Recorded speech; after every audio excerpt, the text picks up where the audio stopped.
All right, high rollers, when it comes to darts and Twitter, this guy is my favorite. And like his Twitter handle suggests, he's not afraid to go 15 rounds with someone. He'll go the distance and he pulls no punches. Oche Balboa is here, the Rocky of darts, a big BDO fan, a big darts fan in general. And it's great to have him on as we approach not one, but 2 world championships. Welcome back, my friend. Thanks for being our high roller today. It's a pleasure to be on. Formerly known as Oche Balboa 1, now see you on social media as Oche Balboa 2011. I think last time you were on with me, you were on Twitter's bad side as well. Was it politics or darts this time? I don't know, but moving on. Well, I got to tell you, that's one of the reasons why I like your Twitter account, because you aren't afraid to speak it like you see it, right? I was supposed to have you on a few weeks ago, and I do apologize. I've been very busy of late. I wanted your thoughts on the Grand Slam. You know, Gerwyn Price repeats the feat. He goes back-to-back in Wolverhampton. That tournament is a showcase for the BDO, but it didn't go to plan this year. No, it was pretty dreadful, to be fair. A lot of the players were like rabbits in the headlights, never really performed. I mean, Bennett, I don't think averaged over 80. He lose 3 games. Williams was 3-1 up against Lewis, and he just couldn't get it together. And there was only like 2 wins out of 15 possible matches. The ladies did okay, but again, they lost all 3 of their games as well. And it was really disappointing. It was probably the worst ever performance. I was going to ask you how disappointed you were, but I think you just relayed it there. Duzza did well. He was representing the BDO as reigning Lakeside champ. He reached the semis, but it's not quite the same, right? That was a chance, you know, in the middle of a bad year for the BDO, for the players to step up and put some smiles on people's faces. Yeah, it just didn't happen for the BDO players. I don't know if it's time, if it was experience, or the fact that it was, oh look, I'm playing against people I see on the telly every week. I don't know how I react against them. I don't know, but it was just ultimately disappointing. And for Durant was superb as per usual. He's had a fantastic year. He's proved his critics wrong. I don't think there was many critics as people have billed, but he's done superbly. Reached 3 major semi-finals and in the top 32. Couldn't ask for a better first year. Well, you can, but from his expectation level, it's been superb, and I'm thoroughly glad that he has. Yeah, since we're on the topic of Duz, I was going to talk about him a bit later, but what do you think the chances are of him, winning the PDC World Championship, making it 4 on the trot, and unifying the belt? Is that possible? It is possible, because one thing you could do about Glenn Durant is never write him off. It's a tough task, even though his opening match won't be as tough as people think, because he's very professional and he'll get a professional performance in, and he'll get through to the last 32. But I think he'll face Gurney, isn't it, in the last 32? Again, he needs to beat the better players to win it. Do I think he'll win it? No. But do I think he'll have a good chance of doing it? Yes. It's tough for him. It'll be really tough for him, but he's got the capabilities of doing it. Well, there'll be no more doubters if he does it, because, as you mentioned, he is on a tough side of the bracket. He'll have to go through some big names to get the job done. Oh, yeah. But you do nowadays, because he's starting from 25, 26 in the world. He's going to be facing some of the top 10 in the last 32. Next year, it'll probably be a lot different for him, but we'll see how it does. It's intriguing, to say the least. It really is, and I'm pulling for him. I hope he does well. I always like watching him play. Let's hope we see a few of the Duzza shuffles along the way, because he's a fine player, and I would love to see him get deep in this tournament as well. If he got to the semifinals, that would be some kind of run. Oh, it'd be fantastic. Again, semifinals on debut year. It will complete the 4 of the top, 4 probably PDC majors, debatable, I know, and get to semifinals of each of them. Is pretty much a fine achievement, and to be fair, he's had a superb year regardless, in my opinion. The amount of expectation and the exposure and the amount of pressure he must have been under at Q School, it must have been hard, and he only scraped through, but he got the job done, and that's what he does. He does get the job done, and hopefully he'll have a great run at the Worlds. As you were talking there, I was thinking of a fairy tale. It's almost like a fairy tale this year because you're right. He qualifies on the last day of Q School. Everyone's, not everyone, but there are doubters out there. There are haters. There are people that saying the BDO is so far behind the PDC that he's got no chance. And he comes over here. The transition was smooth, if not excellent. Yeah, it was. He took to it. Okay, think about the 4 days at Q School. It was a bit of a struggle, but he just won the World Championship the week before. So it was a bit of a come down, a bit of a different experience, and a bit of a, oh dear, that sort of thing. But he got the job done. But then afterwards, when he got into the real work done and nitty-gritty and stuff, I mean, he got to the Pro Tour final in the first week. He won it in the second week. And that just shows the capabilities of how good he is. And it showed a lot of people, it surprised a lot of people. Don't get me wrong, people thought he was a good player, but they probably didn't think he'll make an impact like he did in their opening 2 weeks. I think the bottom line is, if you're a great player, you're a great player. It doesn't matter where you play. Yeah. Right. Okay. The situation at the BDO is dire, it seems to me, and you know more than me, so I'm coming to you for what the situation really is. First off, what is going on between the BDO and the WDF right now? Are we going to have 3 world titles? Well, basically, the WDF, there's been rumours going around that the WDF want to have their own events, because I think, reading between the lines, they're fed up with the way the BDO have been going about things with their events. I mean, the World Masters, for example, I was there for the first 2 days, and that was a joke. The organisation of that was a joke. This was the World Masters, the world's oldest major, and the second most prestigious major in the BDO calendar, and it was a joke. It was absolutely embarrassing. You wouldn't run a local open like that, and yet it was absolutely embarrassing. And quite frankly, I hope the WDF do something good for darts. The WDF themselves, in the past, haven't really done much. They've been very, we'll just let the BDO do things, and they don't even put the WDF World Cup on telly and so forth when it should be on telly, or at least some of it should be on telly. So there's always an element of doubt with the WDF, but the BDO, they just need a rocket up their backsides, because quite frankly, it's a disgrace. Give me some examples of why that was such a joke. Is this the kerfuffle I saw where they did the redraw? Players didn't know if they were getting paid. I mean, there was a whole uproar online about this event. Oh, yeah. Well, they did the draw on the Monday, and they put it as best of 7 legs, when everybody went, what the hell was that for? Because you can't put a major as best of 7 legs even on the floor. Then they changed that. Then on the day, people turned up from overseas and saying, well, we should be in the World Masters, and they tried to fudge them into the draw. Didn't quite happen. So they had to do a redraw, and it was just lousy organisation. They even put fake names into draws, and you had people from all the countries saying, well, I don't know this player. I don't know this player. This ain't on our database. And I said, oh, it's a fake name. You can't put fake names into any darts event, never mind the World Masters. It's just absolutely pathetic, and it was just shameful, because World Masters as itself is a great event. It gets loads of people in from overseas. It gets the best of the talented players in the BDO system, and they have a good shot at getting on telly, getting on stage, winning a trophy, and usually qualify for the Grand Slam. Okay, it didn't happen this year, but it's a great opportunity, and it just devalued it so much. And that's not taking away from John O'Shea. What John O'Shea achieved is fantastic. And thankfully, he got the trophy in the end, and that's another thing as well. Giving them plastic trophies that they get from a corner shop for $2.99, absolute disgrace. It really is. You use the word shameful. When you think of the World Masters and darts history, you're thinking of some of the all-time greats who have graced that stage, and it's really gone into disrepute, really. It has. You look at the World Masters, you look at Bristow winning it as a teenager, Michael Van Gerwen winning it as a teenager, all these players bunting winning it without losing a set, and so forth. It's a great competition in its own right, but it's just shameful the way they went about it, and the amount of deflecting that the BDO board and Jacqueline do is just shameful. Own up to your mistakes and try and move the organisations forward.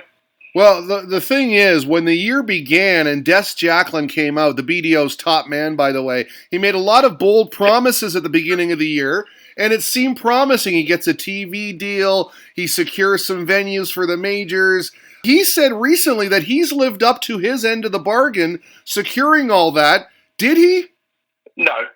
Quite frankly, he gave 3 or 4 interviews to a paper that circulates in the UK called The Metro, and it was very bombastic. It was very pie in the sky, and it set a poor precedent for what's happening this year, because the expectations of certain things went higher, and he hasn't lived up to that. BDO is in dire straits. You can't just promise them the earth. It's just absolutely stupid. You should be realistic, and you should say, this is what's happening, this is what we're going to try and do. Keep patient, and we'll try and drive this forward together, and things like that. He was saying, I've got sponsors coming out my ears, got these sponsors and everything like that. There hasn't been one sponsor yet. You don't say things like that, because you're going to get your ass kicked in the end, and it's wrong. Well, when you talk about business and branding and the marketplace, you certainly don't want to be issuing statements about how an uproar has caused you to basically rescind the decision to impose fees and entry levels. I mean, people were mad about that. Then you got to do sort of a backstep and put out this statement. Yes, it's just poor. It's just poor. There's no word to describe it really than poor. You can't just give a policy, don't discuss it with anybody, and then go, backtrack it. And even then, the letter didn't come from Des Jacklin himself. The letter to rescind it came from one of the directors, and I'm thinking, what the hell is that all about? And they brought out a letter, I think, on Saturday night, Sunday morning, which included a smiley face.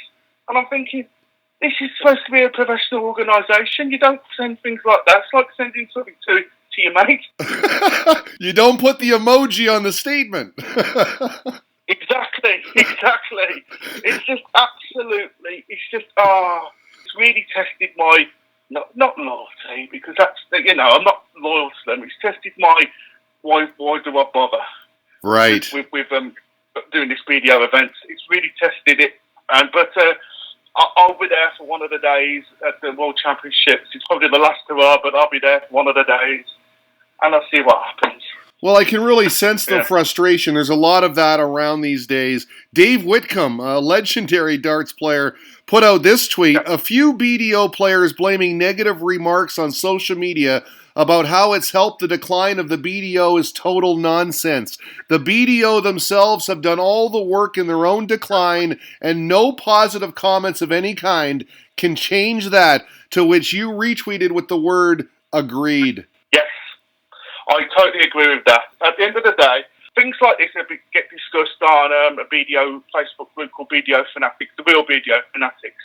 And then you get somebody popping up saying, can you give some positivity and everything? And you think to yourself, how can you give positivity if the company's in real struck? You can't do that. At the end of the day, you've got to talk about these things, even if you go through it over and over and over again. A lot of people have a go at darts forums, like the Stars of Darts. Stars of Darts do a good job of highlighting what the issues in the BDO are. Sometimes I don't like it myself, but they do a very good job of highlighting it. And the people on there should be congratulated for giving these breaking stories about the BDO and everything like that, because we need to know what's going on. Yeah, okay. So I hate to switch gears like this, but from a sad situation to some sad news, the passing of BDO founder Ollie Croft. He founded the organization in 1973, a very influential man in darts. And man, what we have seen from the BDO over the years is nothing short of legendary. All the great moments at the lakeside. I mean, this is the guy that started it all. He was. He is the godfather of darts. And quite frankly, he's the one that put darts from the pub levels, because it was just a bit like a pub sport if it wasn't for him to market it and put it on TV. He brought in 4 or 5 events, created stars. Okay, he got a bit too much at the end for him because of the split, and everybody's got their own opinions on the split and everything like that. But he's the godfather of darts, and I don't think many people would disagree or along the lines, because he's absolutely. And it's sad that he's died, but it's a shame that the BDO is in a mess. All right, well, let's talk about the Worlds now. You tweeted this out. 5 weekends coming up of World Championship darts on TV. Let's see what happens. And I'm wondering, what do you think will happen? We'll start with the BDO. The O2 this year, ticket sales have been abysmal. It runs from the 4th of January to the 12th. No doubt there is going to be some terrific tungsten on display with thrilling action. But the question remains, will people show up to watch? It's just been, the tickets, 10% of tickets have been sold. There's just been no marketing. There's just been no nothing. It's just taking it from Lakeside, even though I originally supported the fact of taking it from Lakeside, and I hold my hand up and say, that looks like it's going to be a bad mistake. You can't take it away. Lakeside was the draw factor for this event. Everybody knew the Lakeside. Everybody knew what about the Lakeside. And quite frankly, it doesn't seem the same as the O2. Don't get me wrong, the O2 Indigo is a great venue, but it's not going to be a great venue if there's about 10 people there. Right, yeah, it'll be cavernous. It just be absolutely bad. And you can't really fill it with free tickets either because the finance will be wrong, and it's just shameful. It's just, oh dear. But as for the players, it'll be a good tournament. There'll be a lot of good averages, a lot of good performances, a lot of people that will come along the votes who think these could win it and everything. And it's wide open. No Glenn Durans. And it's wide open. Any one of, I think about 10 players could win this. Really, that much? Because I'm looking at Jim Williams and I'm looking at Makuru, but let's talk about Jim Williams. Has he got a chance to claim a world championship here? He must, right? He's the favorite. Yes, because he's won a BDO TV event already, and I think he's got that milestone off his back. I think the problem with Jim Williams is his temperament. I think sometimes he thinks about his darts too much, thinks about where to go and everything, and it puts him off his momentum. Would he do that when he's in a world final? I don't know. Is there anybody that can beat him over a format? Yeah, quite a few players, but he's got to the semis. He gave Glenn Durant a good run for his money twice. He ain't there this year, so that'll be an advantage for him. He'll be close. Will he win it? I'm not sure. On the ladies' side, Makuru, I mean, she won it last year. Lisa Ashton's there. I mean, it looks like a showdown between those two. Am I wrong? Don't rule out Bo Graves. Yeah, she's really good. She's improving year by year. And she's the averages. I know we talk about averages a bit too much in World of Darts, but the averages she's putting in are really, really good for a 15-year-old. And she'll be somebody that will be tough to beat. The 4 players that I think that actually there's 5 players that I think have got the best chance for the title, and one of them will win it. Will be Lisa Ashton, Makuru Suzuki, Fallon Sherrock, Bo Graves, and Anastasia Dobromoslova. I think the time has passed for Dita, which is a shame because I love Dita to win it. Lorraine, I think, will come up short, but it's a great tournament. I think 14 or 15 of the top of the 16 are the best 14, 15 women in the world. So it's getting quite near to the best 16 ladies in the world, which will be a fantastic tournament. I'll tell you what, you're getting me excited for this ladies event. I can't wait because they do always bring it. You always get close games in the atmosphere. I'm not sure about the O2 this year, but at the Lakeside, it was incredible. There is one matchup, and you mentioned the youngsters of darts. How about Layton Bennett up against Scott Mitchell? I know you'll be watching that one. A lot of hype about this contest. It depends what Layton does up on stage. Scott just gets about with his business. He don't rush for anybody. He's in his game plan and he does it to a good effect. How would Layton react to that? How would Layton focus on his darts in a big major? Because he's not played a big major before, although he's not scared of playing against these players. I mean, he's played Phil Taylor on a stream, which was an exhibition, but he won't be scared. And I think that's the most intriguing first round match by a mile. I can't wait for that one. Boom Boom's going to bring it. You know, if he hits the big shots, he's going to bring the noise, but you've got the contrasting style and experience of Scotty Dog. Yes. Scott Mitchell will know exactly what he needs to do for that match. Well, I can't wait Another good match is Adams against Whites. Again, both are not playing as well as they have been in yesteryear, effectively, but that'll be a good match. Adams is playing a lot better in the last couple of months than he has been in the last previous year. His county averages are looking past 92, 93. So if he translates that with his experience, he could be tough to beat as well. I think Whites would win that one, but it's an intriguing game. The rest of them, I'm not sure. I'm not sure who will come out of them, but it'll be an intriguing first round in its own right. Well, let's face it, the players never disappoint, so I'm looking forward to that tournament as well. Let's talk about the PDC real quick. We had Wikipedia on yesterday, so he went into it in great detail, but just some quick thoughts on what you think will happen. MVG's the man to beat. There's a lot of hype around Gerwin Price these days. He's been on fire, so what do you think's going to happen in this tournament? I think it'll be a high-class tournament, as it always is in the PDC. Will there be 9 darters? I'm not sure. But there'll be a lot of 10, 11, 9 darts misses. I think there'll be upsets. I wouldn't rule out a couple of the top 16 getting beat first round. I don't know whom, but like last year, Peter White got knocked out the first round. I think Gary Anderson will have a good run. I think Raymond van Barneveld will have a good run. Chris Dobie, I think will probably come to age in that tournament as well. Do like Luke Humphries did last year. Luke Humphries, he can't ball out either. There's good players everywhere. But it's whether or not they will maintain their form during the tournament. Michael Smith needs to win a major TV event where we can say, I've arrived. He's got the ability. He's probably the best player to watch when he's on song. I know you've laid a huge wager on Ian White. Is that correct? No, Ian White. I'm glad. By the way, he's got that monkey off his back of 22 years of not reaching a TV semi-final. I'm glad he's got that off his back because he's a better player than that. And so I'm glad that's gone now, and that's history. So this is where he's got to look at it and think, if I can get to the semis here, I could be in line with an outside chance of Premier League place or something like that. So you can't really rule him out because he's got a bit more confidence. But Van Gerwen, I think, will win it again for the simple reason is he knows when to turn it on. He needs a very, very good performance to beat him. Price was superb on that Sunday at the Grand Slam. Would he do the same again over a longer format if they meet? I don't think so. So I'm going to say Van Gerwen will win it. All right, so 2 guys I want to... You mentioned one already, Raymond van Barneveld. Interesting that you think he's going to have a deep run. You retweeted an article from Josh's Dartistry called The Final Chapter of The Last Survivor. Now, RVB really has had a glittering career. The final chapter, you think he's going to do well? Seems to me a bit of a sad one. His heart's not really in it.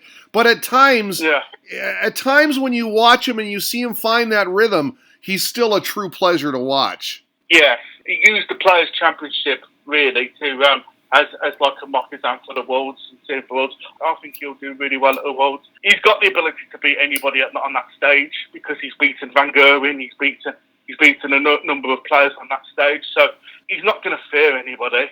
He'll be last hurrah, so really, he's got nothing to lose in that effect as well. I think he'll have a good run. Would he win it? I don't think so, but he can get to the last 16, last 8. Wow, that would be impressive if he does that. And he would certainly have Barney's army mobilized and loud and maybe putting off the opponents. That would be something. Yeah. If it's his last hurrah, then you think fair play. I mean, Fortal almost won the Worlds. Well, he didn't really almost win the Worlds. He got annihilated in the final in his last match, his last ever match. So Barney will do something similar to what he's been throwing standard-wise. Yeah. I just think he'll have a good run and people will be wanting more and he'll be off into the sunset. Well, let's hope so. Let's hope he goes out in style. Lastly, I want to ask you about a guy, a Canadian, who in these parts, by the way, can walk down the street and would not be recognized.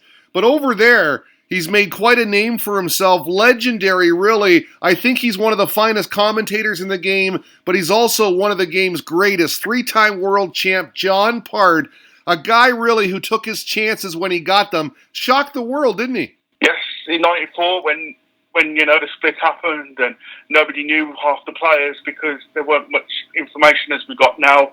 He came along and won it anybody convincingly, and I think he's been superb for North American darts. I think he's been superb for darts. I think he's a great commentator, and he seems like a good stand-up guy, and he's one of the top 10 or top 12 darts players of all time. Really? Wow, that's some high praise because there's been so many. He's a great unknown sportsman here in Canada, but over there he's well known. And that's amazing. Walk down the street in Britain, and a couple of people might know him. Walk down the street in Canada, and nobody knows, which is weird. He's one of Canada's great sportsmen. Probably not one of the greats, because Canada has loads and loads of great sportsmen, but he's one of those who's got a minority sport in darts, and he's giving it a good shove. So fair play to John Park. He's a great ambassador for darts. The Rocky of darts. I think you're a great ambassador, my man. At Oche Balboa 1, formerly, and now he's at Oche Balboa 2011. By the way, is Oche Balboa 1 coming back anytime soon? No. Okay. No. He's done, folks. It's at Oche Balboa 2011. Yes, that's where I'm going to be for the foreseeable until Twitter say otherwise. Chris, man, thank you so much. No problem. Thank you very much. Thank you.